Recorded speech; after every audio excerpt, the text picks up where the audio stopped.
Welcome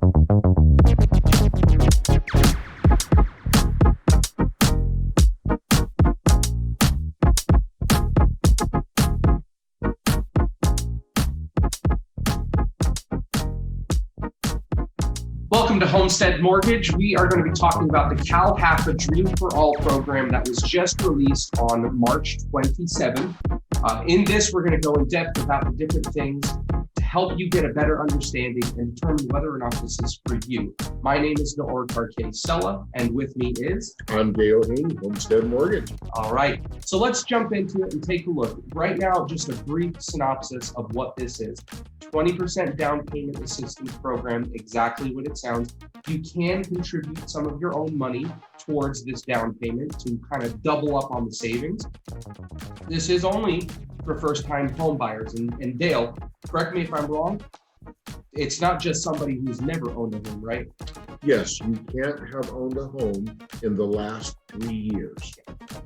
And this is only due when you're selling or refinancing your home. And this probably right here is one of the most important things. It's limited to approximately 3,000 borrowers. And that comes from a calculation of there's about 350 million allocated to this program throughout California. As people use it, those funds will go away. So I don't know if that means a month or two or a year, but certainly it will probably go pretty fast. Now, Dale, there's no such thing as a free lunch. What's the catch to all of this? They don't just give you 20% for fun. What? Really? No. Yeah, the real catch is this is a shared equity program. So they give you money for the down, which is great. You don't have PMI, but when you go to sell the house, the money that they gave you is due and payable, and they get a piece of the equity of your home. Exactly. And that's where they make their money on this, a piece of the equity. And that equity, typically 20%, but let's look at some scenarios now and go a little bit more in depth into what exactly this is, where are the catches, where are the pitfalls, so that you can be aware. So if you need, you can pause anytime to look at this, but this is the assumption that CalHFA themselves came out with, and this is their shared appreciation model. So we'll start over on the left with a $500,000 home, okay? You're gonna go, you shop around, you find the home of your dreams, it's $500,000. And they say, well, we're gonna give you 20% that you could use towards a down payment. Now, Dale, it's not like you only can use it for a down payment, right? Correct. So you can use it for a down payment. You can do some down payment, some closing costs. So you truly could get into this, no money out of pocket. Exactly. And if you do have money that you would like to contribute, you still can do that to a certain degree. So CalHFA is going to give you $100,000 towards the purchase of this house. We assume right now all 20% is going towards the purchase. So that's $100,000. And they're thinking, okay, maybe in 5 years, the home will then appreciate to $640,000. This is what the home would sell for, or the appraisal price of the home, whichever is higher. Now let's be clear, this is CalHFA's assumption. Yeah. It is not set in stone, it is no guarantee. Personally, I don't think it'll appreciate that high, but it certainly will appreciate. Yeah, and that's assuming 5 years. It's a little bit rich for my taste, but get rid of the 5, because we'll talk about this later, who this loan is good for, and just assume the appreciation aspect. We'll use the numbers just for illustrative purposes. So it appreciates up to $640,000. You've had an increase of $140,000 in the value of your home. Now, CalHFA is saying if you make 80 to 150% of the area median income, you will qualify for 20% share equity towards CalHFA, okay? So how that breaks down, it's $140,000 of appreciation. CalHFA will get 20%, which is $28,000 out of 140. And then you would get the remainder, 112 on the homeowner share of appreciation. So that's the basic division on CalHFA's payment. Now, there are a couple other aspects that we need to look at. Dale, why don't you tell us about how the mortgage balance and loan payback breaks down. So clearly over 5 years, you're going to make your payments. If you don't, you won't have the house, but you should be making your payments, which is going to pay down the balance of the mortgage. CalHFA is using the assumption that over 5 years, you pay down the balance of your mortgage $30,000. So $370 is out. Yeah, compared to the original $400. Correct. So the way they have this structured is, well, if you sell it for $640, pay off a loan balance of $370, CalHFA gets their money back of $128. That leaves $142 for the homeowner. Yep. And just to clarify, CalHFA, they gave $100,000 of seed money. They want that money back. So it's not just the $28,000 of shared appreciation. Correct. It's $128. Yeah. So a couple of details in this that need to be brought up. The first is, this is for area median incomes of 80% to 150%. Okay. So this is one type of scenario.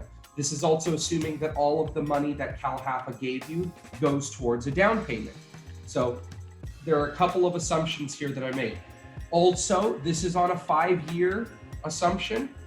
It could be longer, meaning you might have a much lower first mortgage balance. So there are various factors being juggled at play, which means the numbers will be different for every person, and there are things to take into requirement. The other thing that's not even put on this chart anywhere, what about the interest rate? Yeah. There's no free lunch. There's no free lunch. CalHFA, what they like to do is they like to dictate their own interest rates for all of their programs that they have. They have other down payment assistance programs, but this is the one that's most attractive because it gets rid of mortgage insurance in a lot of cases. And it gets borrowers who would probably never be able to get into a home in the first place. It actually gives them the chance to do that. So the big question is, what's the interest rate? So as of filming this video, so March 28th, the interest rates were 6.375% for somebody that has an 80 to 150% AMI ratio. Okay. That's subject to change virtually daily. Anytime, any day. That's why I mentioned March 28th. That's exactly where they were. We're also going to take a look at this other scenario. And still speaking on interest rates, if you make 80% AMI or less, the interest rate would be about 6.125 as of March 28th. Could change. It could be the next day. You could be watching this video the next day and I'm completely off now. But that kind of gives you perspective on what it actually is. So Dale, why don't you walk us through the difference between the 80% AMI and under versus what we just looked at? And let's clarify AMI. AMI is the area median income. For Amador County, it's roughly 89,000. So in this scenario, 80% or less would be if you make approximately 69,000 or less, okay? At the end of 5 years, and the same situation applies, you buy it for 500, you sell it for 640, then you have to share in, CalHFA shares in the appreciation, but it's only 15% of the appreciation. Now, one of the things that we need to be careful of, when you go to sell the house, we know there are costs to sell that house. Yeah. That comes out of the homeowner's share. That is not CalHFA's problem. Yeah. So what does that typically look like? Because nowhere in either of these charts did we actually see how much it costs to sell a house. And we're going to talk about sell, not necessarily refinance. Right. So average real estate cost to sell is 6% of the purchase price. 6% of 640 is roughly $36,000. So you take the home, in this specific item, the homeowner equity is 149 minus 36,000 to sell is really 113. So there are things that are not accounted for here, and that was just the realtor fees. We didn't talk about the other closing costs that might be associated with shared title, shared escrow, credit from the seller, etc., so forth. Yeah, whatever things are negotiated in the selling contract later on. So these are all important things that aren't in there. And it begs the question, who is this actually meant for? How do you know if this is what exactly you should be getting? Well, these are kind of the things we put out there. They're parameters to help you, to help guide you to decide if this is something that's right for you. Obviously, there's no money down. If you don't have a gift, if you don't have a 401k, if you have no retirements, no savings, you have no way to get any money for a down payment anywhere else, this is something to look at. But Dale, I know you preach this. Down payments are best for yourself. Yeah, I mean, there's all kinds of down payment assistance programs, but I firmly believe that if you're able to come up with the money yourself, one way or another, in the long term, you will get a better loan. Yeah. The small down payment CalHFA loans come at a very high interest rate.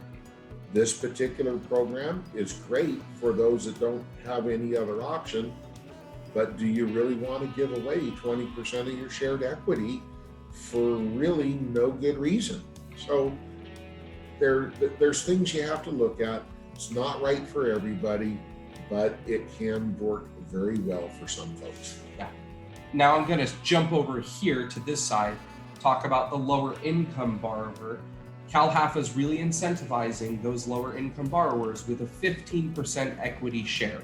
So if you are a lower income borrower, the pot is definitely sweetened. And it's lower principal payments because you've paid so much more on a down payment. Lower interest payments because obviously your principal is now lower. And then if you do contribute all 20% to a down payment, no, there's no MI. So the monthly savings is actually very significant. Mm-hmm. And that's something that's extremely attractive to lower income borrowers, especially if you meet that 80% AMI or less. So let's jump back into the middle. We circled it on the past two diagrams, that 5-year term. It's a little dicey. I know you know this, Dale, better than I. It's a little dicey to think that a home would appreciate that much in only 5 years, but it's possible. There's potential there. It all depends on the market, and that, good or bad, is unpredictable. But historically, 3% is the average appreciation over time. Yeah. When you stretch it out for a century.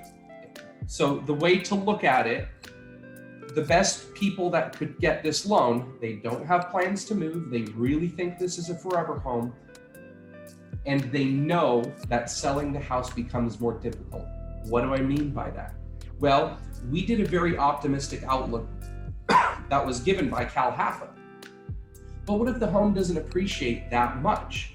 Well, CalHFA is still going to expect their payment back, the money that they initially gave, and the 20%, maybe 15% appreciation share.